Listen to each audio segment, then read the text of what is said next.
Hey, good morning. It's Valerie Ling here, clinical psychologist.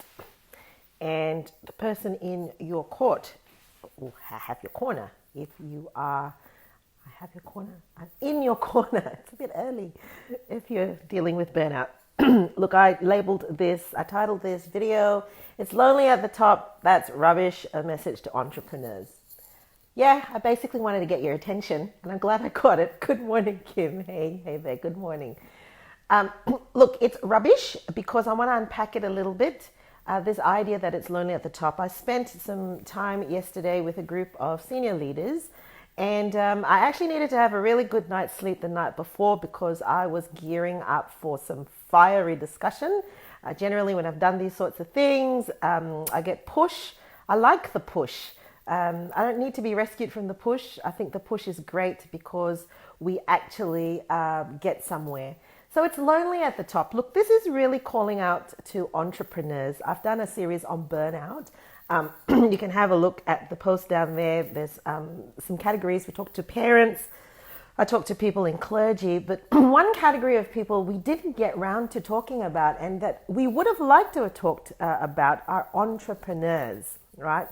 Now, if you're an entrepreneur, meaning that you have your own business, you've got, sort of a direction where you're going, but nobody pushes that direction or pays you for the direction except yourself, an entrepreneur. And I would distinguish that from a business owner, and I'll talk about that perhaps a little bit later. But if you're an entrepreneur and this provoked you, I'm going to say good. I'm really glad it does, because the difference in entrepreneurs is that you need to be provoked. You actually need to have someone poke you every now and again to get you going, okay? The reason why I thought about this thing of it's lonely at the top, it was prompted this morning by a breakfast conversation. My family asked me, what are you doing today? What's your day like? A genuine question. Love that they're interested in what I was doing. And categorically, I gave them what I was about to do. And, really, I don't really expect empathy, right? Or understanding, because what I do is not shared by anybody else except myself. Nobody can fully, truly understand what I go through. And after I got off it, I thought to myself, gosh, isn't that interesting that even my family, who probably know me the best, would have no clue what I do on a daily basis. It's lonely at the top. Then I said, rubbish. Called out myself. That's nonsense. If you keep down with that mindset, you're basically going to become the slave to other people's empathy, affirmation, validation for the work that you need to do, and you're going to stop.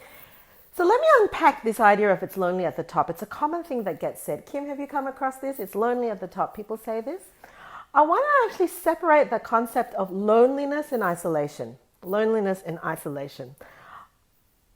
Isolation is that part of the entrepreneur's life where we are disconnected from people who don't do the sorts of things that we do. When you roll the dice and make big decisions, when you take risks, that's kind of an isolation because sometimes we don't have people who can advise us, who can encourage us, who can be the sounding board for us, right?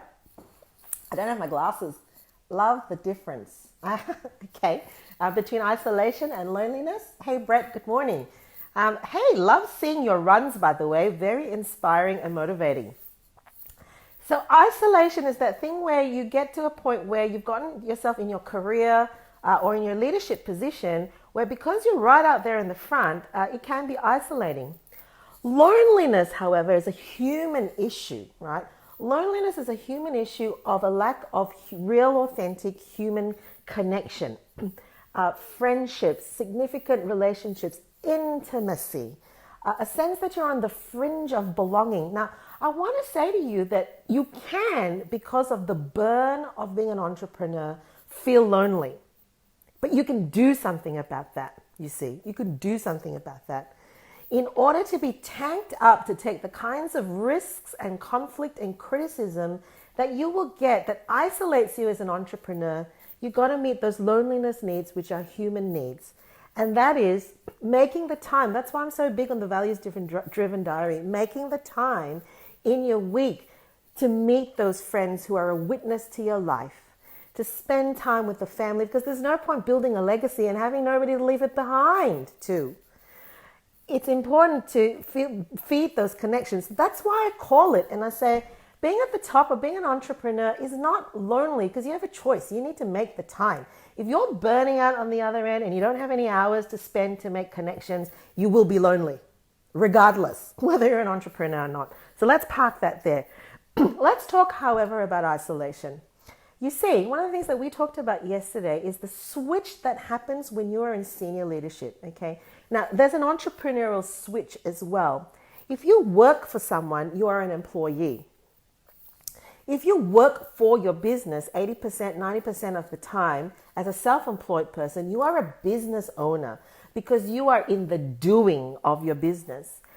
If you, however, don't work on the nuts and bolts of your business, and you're now in the grip of a vision, a bigger message that needs to get out beyond the space of your business, out to networks, out to communities, then you are an entrepreneur. It's a visionary space, and there's a lot more about the being, the dreaming, and the shifting of the mindset than there is in the doing. Now, very few will want to take on that third category. Why? These are one of the things that we talked about yesterday. Because all of your scripts have to change from an employee to a business owner to an entrepreneur. First of all, you have to take risks. Look, I am a Nana type driver. I do not take risks on the road. I would prefer to not take those sorts of risks. But as an entrepreneur, I'm much willing to roll the dice. You see, when I'm sitting in my car, I think about the family that I need to go back to. I think about the other families that people are going back to, and I prefer not to take risks and drive safely. But when I think about my vision of burnout, and I think about the people that are falling off the cliff, then I say, I'm going to take some risks. And when you take those sorts of risks, right, you are basically serving a greater purpose. And that's where grit comes in. If you believe that you are serving a greater purpose, you are more likely to go the distance. And so the entrepreneurial identity or mindset must be comfortable with risk. You have to see that the risk is worth it, because if you don't take the risk, the message stops. So that's the first thing I want to say. It's isolating because you move into a space where other people are kind of looking at you and saying, well, that's a bit dumb or that's a bit risky. And you're like, yeah, full on, love it. Yeah, not very many people get to that stage. So that's the first thing. The second thing is that you're probably doing things that other people have never done before, right? Because if they did it before, then you probably wouldn't have to be entrepreneurial. You'd just like go back to doing what you would do every day. Now, because other people have not done what you've done before, it is going to be inherent with mistakes, redos. And one of the phrases that I love saying to myself is, only just starting. Only just starting. This could be the draft version of something completely game-changing in a couple of years' time. So mistakes are going to be part and parcel of the journey, and you're going to embrace it. You're going to wake up thinking to yourself, what mistake can I make today? Because you know what? It's going to clarify some stuff for 50,000 people 10 years down the line. That's the entrepreneurial space. Look, I can keep going. But I wanted to just clarify that in that space, 100% is going to be isolating. 100%. Because who else thinks this way?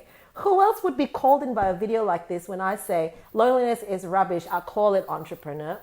Other entrepreneurs, right? If you're not feeling fired up by this, then I would ask you to really you sort of contemplate that entrepreneurial personality, because entrepreneurs love this stuff.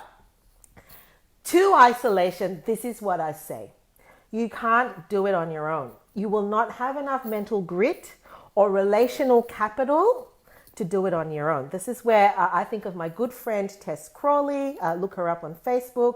And I think of my good friend Gerda Muller, who is a private practice coach. You can't do it by yourself. You need to have some kind of number one, someone who's going to hold you accountable and ask those tough questions. Number two, some kind of confidant that's going to be like your sounding board. But please choose your sounding board wisely. It's not everybody. You want someone who understands the entrepreneurial journey, maybe is a couple of steps ahead of you even. And number three, you want to link up with like-minded people who have this kind of thinking. People who actually roll the dice on risk when it comes to vision, right? Surround yourself with them. And fourthly, I would say this, clarify the vision.